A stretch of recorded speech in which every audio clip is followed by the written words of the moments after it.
Muy buenos días, muy buenas tardes o muy buenas noches, dependiendo cuando tengan oportunidad de revisar esta grabación.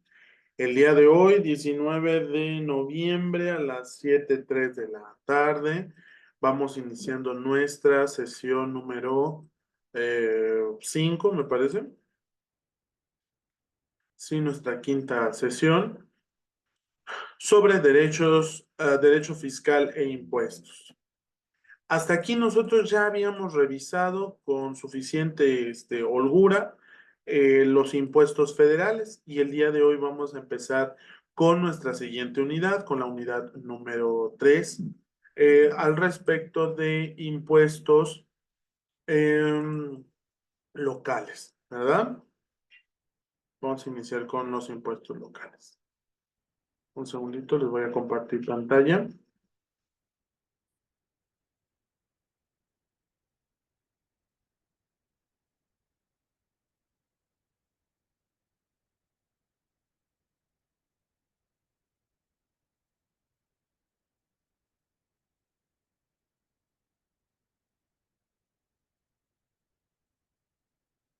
Muy bien. Ya estamos compartiendo pantalla. Unidad 3, impuestos estatales y municipales. En el marco del sistema fiscal mexicano, los impuestos no solo son recaudados a nivel federal, sino que también existen impuestos que son gestionados y recaudados por las entidades federativas, los estados y los municipios.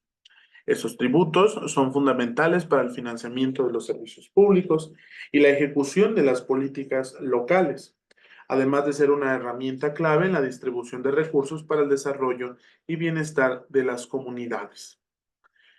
Fundamento constitucional de la facultad local para cobrar impuestos. La Constitución Política de los Estados Unidos Mexicanos establece de manera clara las bases para la facultad de los estados y municipios de imponer y cobrar impuestos a través de varios preceptos legales que dividen las competencias tributarias entre la federación, los estados y los municipios.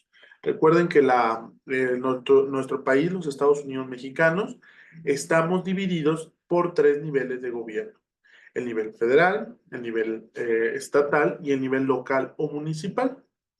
En este caso, nosotros ya habíamos platicado en clase con anterioridad que los estados y los municipios son los impuestos, las contribuciones de los estados y los municipios son creados por el Congreso del Estado, mientras que para la federación los impuestos son creados por la facultad del legislativo. La Constitución le confiere a la Cámara de Diputados la facultad de iniciar o, bueno, de poner iniciativas, de interponer iniciativas, de presentar modificaciones y aprobar en materia de impuestos y contribuciones. ¿Cuál es el fundamento constitucional de la facultad local que tienen los estados para cobrar impuestos? Recordemos que el artículo 31, fracción cuarta, nos establece que debemos contribuir a los gastos de nuestro estado y nuestros municipios. De hecho, dice el artículo, para financiar o para contribuir a los gastos públicos. Lo hicimos notar en su momento, que se refiere a ello en plural, dándonos a entender que existen, bueno, diferentes, es decir, es la misma finalidad, es el gasto en beneficio de la sociedad, solo que, pues, organizado en diferentes niveles. El artículo 115 constitucional establece la autonomía de los municipios y dentro de sus facultades se incluye la facultad de establecer y cobrar impuestos sobre diversos actos, actividades, bienes y servicios que suceden dentro de su jurisdicción. Nos habla de que tiene la facultad de recaudar impuestos sobre el predio, sobre las licencias de funcionamiento para negocios, ¿verdad? Multas y derecho por el uso de bienes municipales. Además, los municipios tienen la capacidad de regular impuestos sobre la prestación de servicios públicos locales como la recolección de basura, el suministro de agua potable y la pavimentación de calles. Ahora bien, dentro de las constituciones de los estados se establece o concentra, mejor dicho, el Congreso de los Estados la facultad de crear impuestos. Esto, por ejemplo, derechos sobre el uso de bienes municipales o contraprestaciones al servicio, por ejemplo, de recolección de basura, suministro de agua, corresponde al municipio, sin embargo, no son técnicamente impuestos. Recuerden que nosotros ya platicamos que no todas las contribuciones son impuestos, ¿verdad? Pero sí todos los impuestos son contribuciones. Aquí mismo en el material que tendrán ustedes a disposición lo antes posible, también recogemos el artículo 73, fracción décima novena, en donde se establece que el Congreso de la Unión tiene la facultad para legislar sobre el sistema de impuestos de la Federación, cosa que ya les acabo yo de platicar. No obstante, la Constitución nos establece únicamente.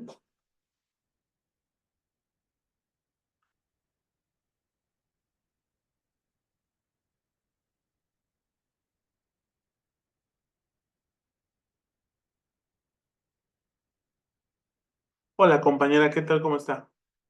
Hola, bien, gracias. Qué ¿Usted bueno. qué tal? Pues ahí andamos, ahí andamos. Yo ando con un poquito tocado de la garganta. No sé si será frío o reflujo, pero ahí andamos. Sí. Cualquiera de las dos es horrible. Yo creo, sospecho ahorita que es el tema del reflujo, pero bueno, con que me deje en paz, con que me deje en paz, porque híjole, se me hace bien pesado. A ver, te estoy Ujú. contando, para los que nos ven en solo video. Decía yo que esta unidad va a tratar sobre las contribuciones locales. Recordaba yo que el Congreso de los Estados es la autoridad facultada para cobrar impuestos locales, que el municipio tiene el poder de decidir, por ejemplo, sus cuotas de recolección de basura, derechos de agua, etcétera.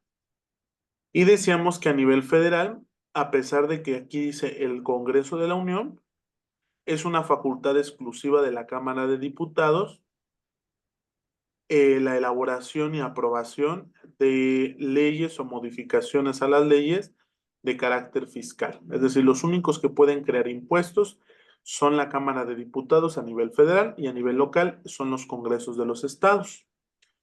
No obstante, y bueno, en el caso particular de la Ciudad de México es el artículo 122 de la Constitución. Sin embargo, hay cosas importantes que se nos escapan. Por ejemplo, el día de hoy vamos a platicar de diferentes cosas. Uno es que estoy tratando de recordar. Vamos a ver hoy lo del pacto fiscal. Y sobre el tema de la competencia. Entonces vamos a hacer aquí un pequeño apartado.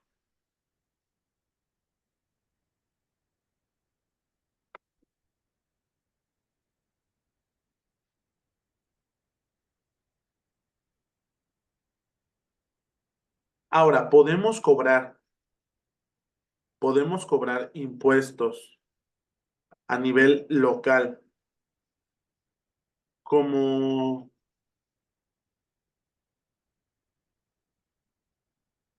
vamos aquí. Podemos cobrar impuestos a nivel local por cualquier cosa. Es decir, puedo crear, tiene la facultad el Estado de cobrar o inventar cualquier impuesto que él quiera a nivel estatal. La respuesta es que no. Los estados de la federación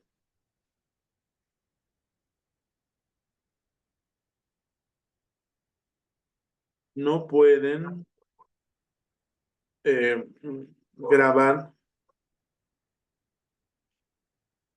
situaciones que el fisco federal ya recauda.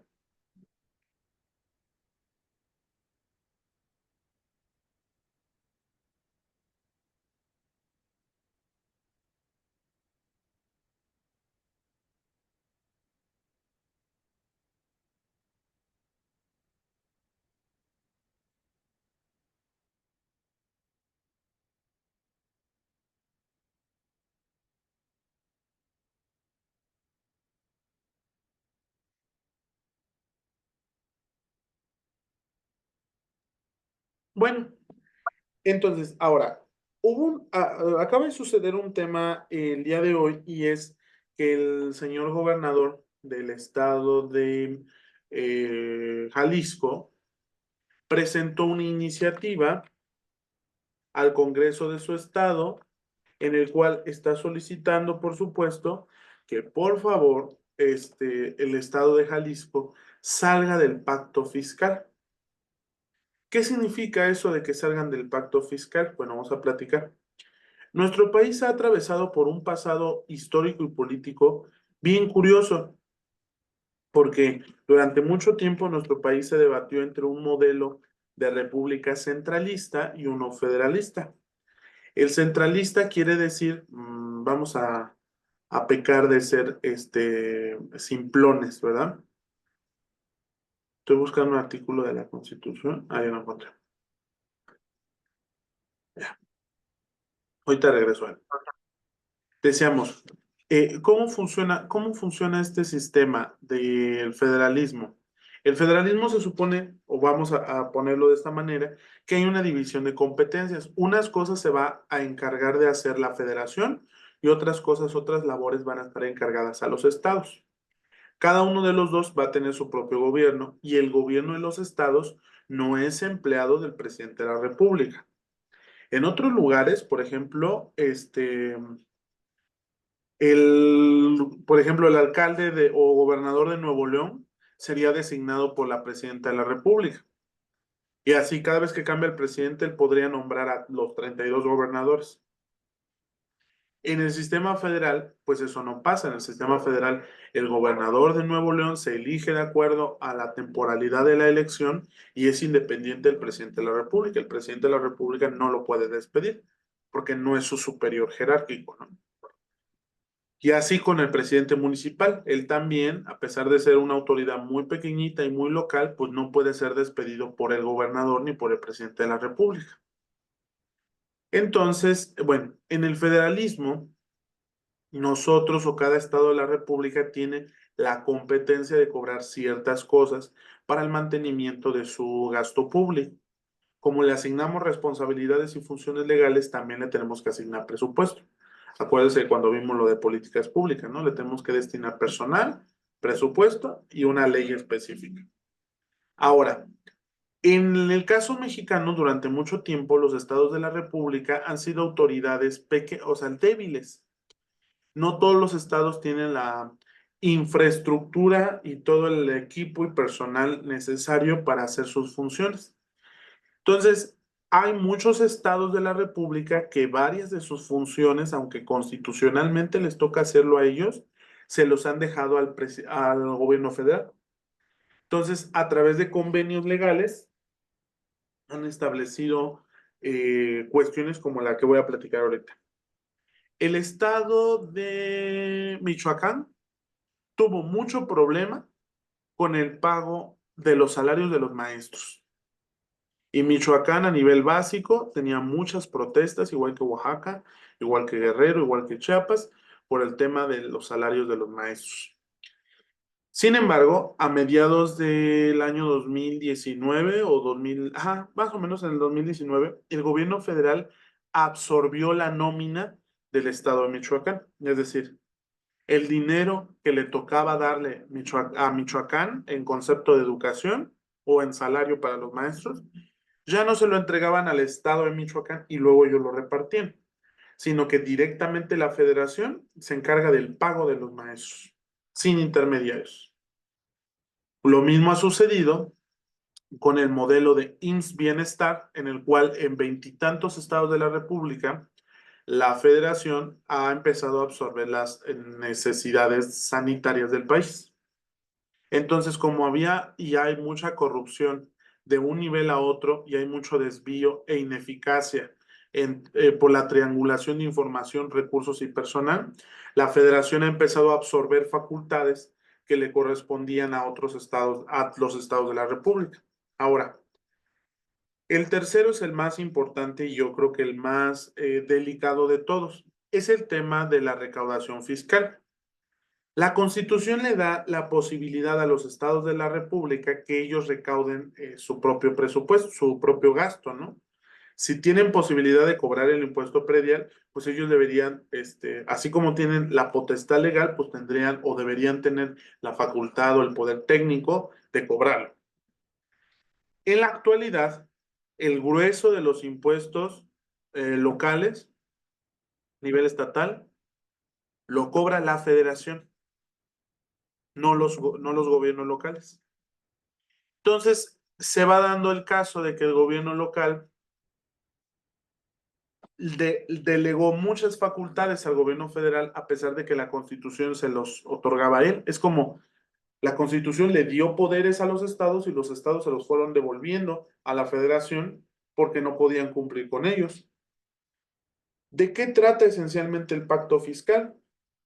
El pacto fiscal se trata esencialmente de un acuerdo entre todos los estados de la República con la finalidad de repartir de manera más equitativa eh, los impuestos en todo el país.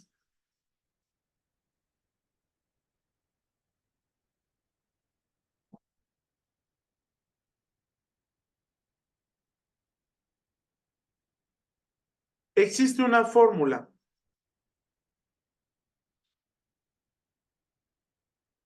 Existe una fórmula en la cual ahorita estaría yo mintiendo con los porcentajes, pero recuerdo que es más o menos de la siguiente manera. Sí, más o menos nos dan los datos.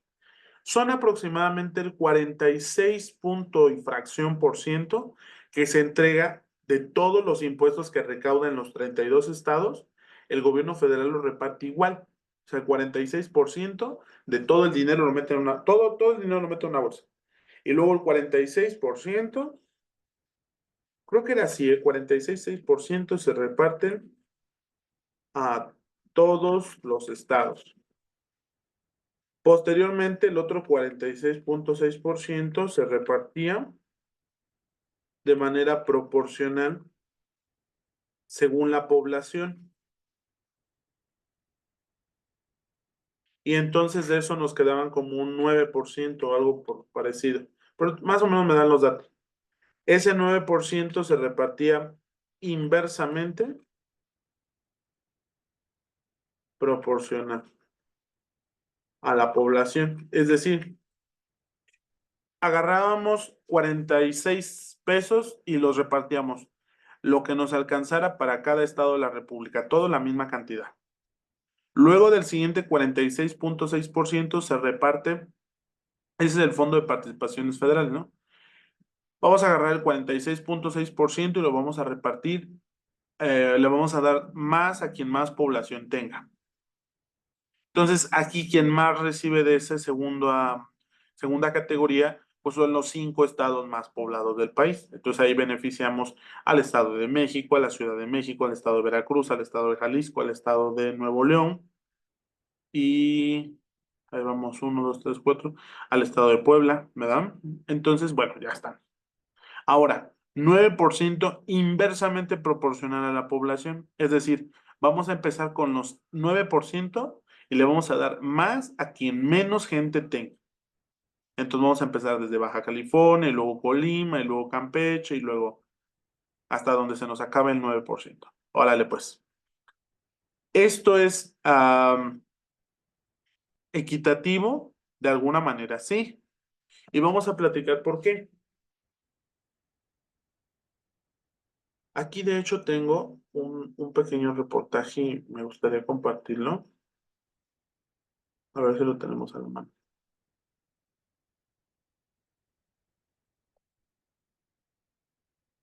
Lo estamos abriendo.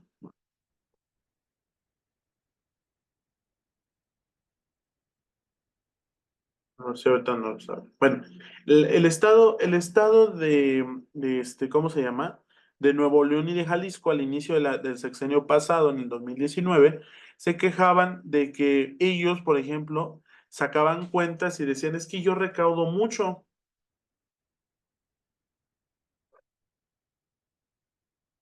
Es que yo recaudo mucho. ¿Por qué me está tocando poquito en la repartición?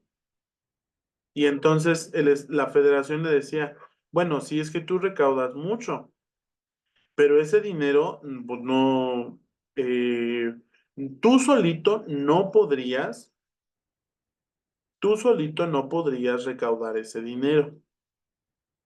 Ese dinero lo tienes gracias a las facilidades y la constitución, es decir, no la constitución legal, sino cómo está constituido nuestro país. Por ejemplo, el estado de,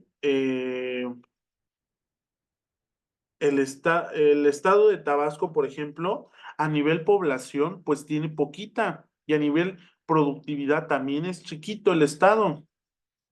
Sin embargo, sin el estado de Tabasco y sus grandes yacimientos petrolíferos y de gas, no sería posible tener una industria en los estados de Jalisco y de Nuevo León. Es por ello que en consecuencia a la solidaridad y al trabajo en equipo que significa ser un país, esos estados con grandes industrias deben una parte de sus ingresos a los estados de donde se obtienen las materias primas para para su industria.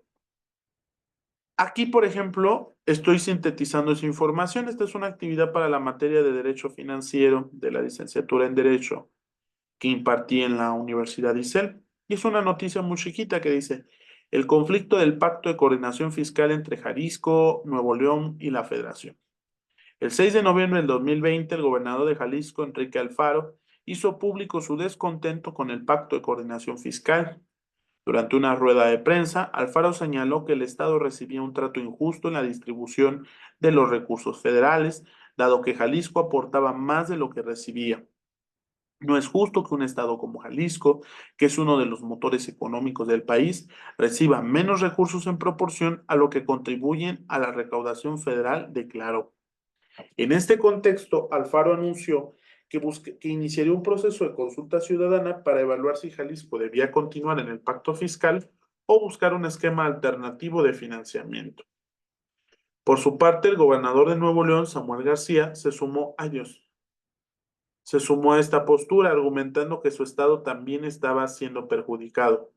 Nuevo León aporta alrededor del 10% del PIB del país, pero no se refleja en las participaciones que recibimos, señaló en un comunicado. Ambos gobernadores coincidieron en que la fórmula de distribución del Fondo General de Participaciones debía revisarse para evitar la concentración de recursos en la federación y permitir mayor autonomía financiera en los estados. Ante estas declaraciones, el presidente Andrés Manuel López Obrador respondió que el Pacto de Coordinación Fiscal es un mecanismo de solidaridad que busca reducir las desigualdades en las regiones del país. En sus conferencias matutinas, López Obrador reiteró que sin este pacto los estados más pobres quedarían en una situación de vulnerabilidad extrema. Este pacto se estableció para ayudar a los que más lo necesitan. Si se revisa la fórmula y los estados ricos se quedan con más, ¿qué va a pasar con los estados del sur? Afirmó. Y bueno, ya después son preguntas para contestar en clase, ¿no? Pero bueno, el día de hoy, por ejemplo, el gobernador de Nuevo León, varios años después, ¿verdad? Presentó finalmente la iniciativa al Congreso de su estado para que por favor se regularice este asunto y si es posible ellos se salgan del pacto fiscal. Ahora, ¿eso tiene consecuencias? Claro que tiene consecuencias y de toda índole. ¿Para la federación eso es bueno? No, no es bueno. Pero en general para nadie. Y lo decimos, por ejemplo, el Estado de México debe contribuir entre el 14 y el 17% del Producto Interno Bruto. Y también nos toca menos, ajá, eh, que el Estado de Nuevo León y Jalisco. El Estado de México resultaría beneficiado. Sin embargo, no necesariamente esta situación, o sea, no es que los estados requieran más dinero, significa que ellos necesitan instrumentalizar una eficiencia en el presupuesto, pero ese ya es otro asunto, ¿no? Quien más resultaría beneficiada sería la Ciudad de México. La Ciudad de México produce más del 25% del Producto Interno Bruto y representa menos del 1% del territorio nacional, es decir, si saliéramos todos los estados del pacto fiscal, la consecuencia principal sería una concentración de la riqueza. Y luego hay estados de la República que son muy grandes, muy vistosos, sin embargo, pues aportan muy poquito. Uno podría pensar que a lo mejor no solamente en los estados del sur, como Oaxaca, Guerrero, Chiapas, cada uno no debe aportar más de 1% del Producto Interno Bruto. Sin embargo, también en el norte hay estados que aportarán poco, las dos Baja Californias, ¿no? Etcétera. Eh, y como que pierde un poco de sentido lo que platicamos en la primera clase de las finalidades del Estado, ¿no? Lo principal es mantener el tema de la coordinación y si hay que revisarlo, pues que se revise. Sin embargo, a nadie beneficia, a lo mejor los beneficia en el corto plazo, pero a mediano y largo plazo, todos salimos perjudicados de que un Estado se salga del pacto fiscal. Bueno, pero vamos a ver qué pasa y qué prospera con ese asunto. Además, este señor creo que tiene poquito tiempo, ¿no? Antes de dejar el cargo. No sé cuándo deje el cargo este señor, pero bueno. Decíamos hace un ratito que los estados de la República no pueden, crear nuevos impuestos. El artículo 118 de la Constitución establece que los estados no pueden, sin consentimiento del Congreso, establecer derechos de tonelaje ni ningún otro de puertos, ni imponer contribuciones o derechos sobre importaciones o exportaciones, tener en ningún tiempo tropa permanente ni buques de guerra, hacer la guerra por sí a alguna potencia extranjera, exceptuándose los casos de invasión y de peligro tan inminente que no admita demora. En estos casos darán cuenta inmediata al presidente de la República. Entonces, como aquí nos damos cuenta, los estados de la Federación, a pesar de que la Constitución dice que son estados libres y soberanos, pues ellos no pueden ni deben tener tropa permanente ni buques de guerra. Entonces, aquí el ejército solamente hay uno, ¿verdad? Establecer, y este es el que nos importa más, está prohibido que los estados impongan impuestos de tonelaje.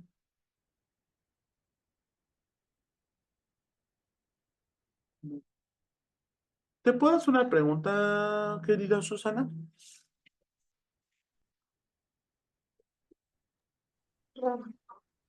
¿Cómo les asignaron su horario?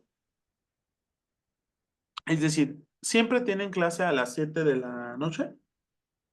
Sí, desde que te dan como la información de,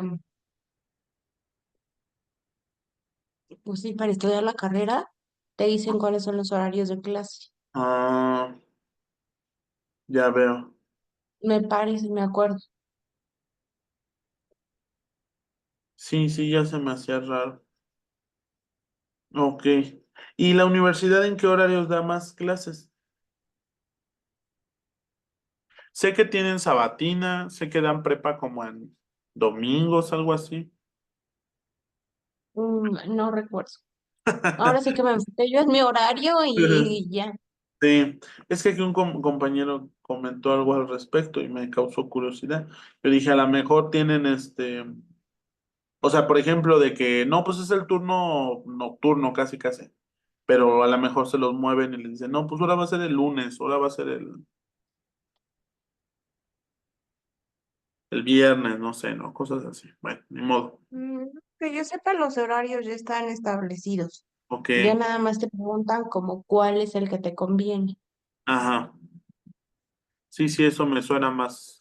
Bueno, Ujú, muchos. pero pues yo de estos, o sea, de agosto a la fecha, siempre hemos tenido todas las clases a estas mismas horas, 7 a 9. No ha cambiado ni un día ni el horario. Ah, muy bien, qué bueno. Se me olvidó lo que estaba yo diciendo. Ayúdame, por fin.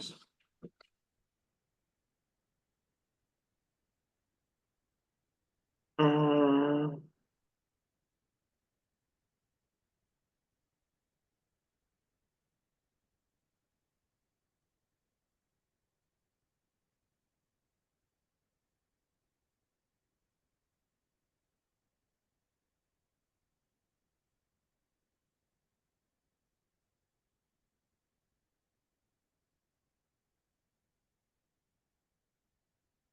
Ok.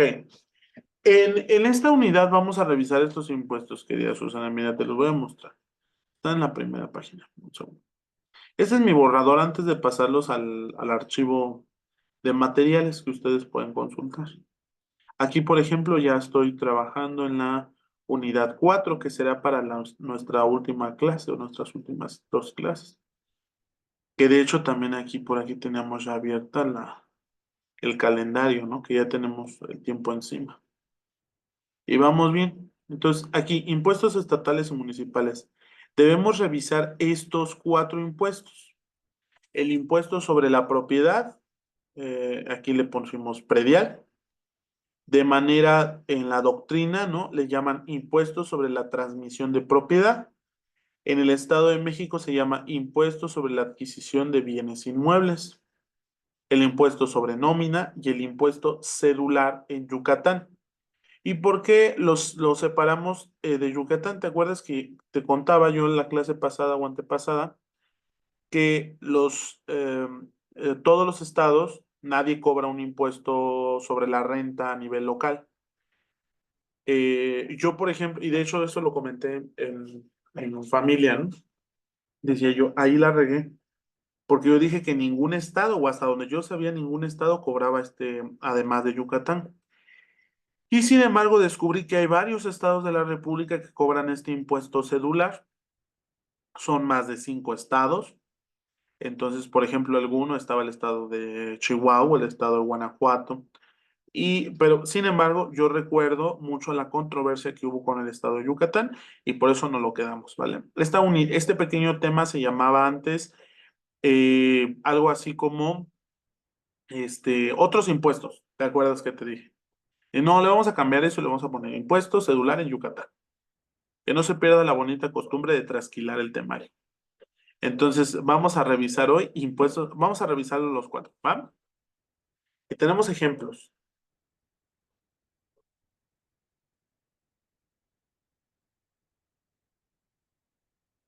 Déjame revisar si hoy, sí, espera. Sí estamos grabando, ¿verdad? Oye, híjole, ya, ya nos ha pasado, caray. A ver, aquí está. El impuesto predial. ¿Dónde viene el impuesto predial? El impuesto predial está contemplado en el Código Fiscal del Estado de México. De hecho, cada estado de la República tiene su propio código fiscal y asimismo tenemos un código fiscal que es de la Federación, ¿verdad? En este caso, por ejemplo, nos dice que nuestro el impuesto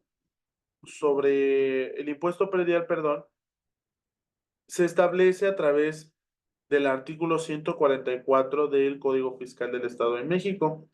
Nos dice que tiene como objeto gravar la propiedad o posesión de bienes inmuebles situados dentro del territorio del municipio. Entonces, ¿qué va a grabar?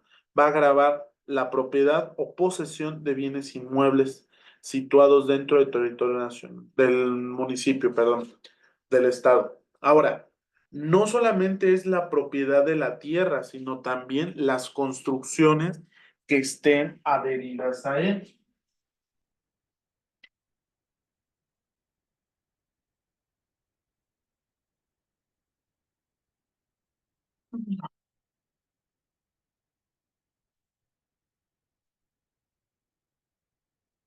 Ok.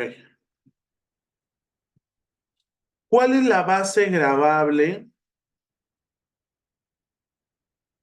Entonces, perdóname, voy aquí a ponerle. Vamos a hacer esto. Aquí le vamos a poner y nos va a servir para todos. Impuesto predial. Acuérdame de los elementos de las contribuciones. Uno es sujeto. Otro, Objeto, ah, base, ah, tasa, ujú, época de pago. muy bien. Eh, a veces le llaman tasa, tarifa o cuota, porque la tasa es el porcentaje y la tarifa es cuando nos dicen 35 centavos por el cigarro, ¿no? Que fíjate que la clase que después tuve que volver a grabar, como no tenía nadie con quien platicar, pues se me hizo largote los 40 minutos. Y entonces ahí sí tuve que agarrar la ley. A ver, vamos a revisar los porcentajes actuales. Y me di cuenta de que están, o sea, son muy parecidos a los que teníamos en otros.